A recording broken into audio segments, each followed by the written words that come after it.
up his mouth, more cud, and the sound of his insides were like a drum. Diba? So, pagtulo ni Labang. I laid a hand on Labang's massive neck and said to her, "You may scratch his forehead now." So, yaki kaptan niya si Labang, no? Ni Badong. So, maybe, ni Baldo, sorry.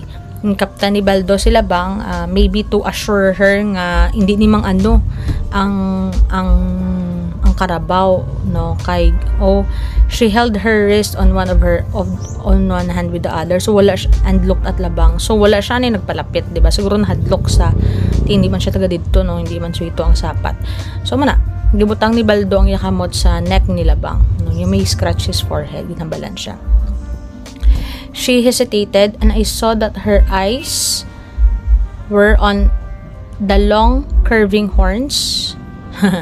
But she came and touched Labang's forehead with her long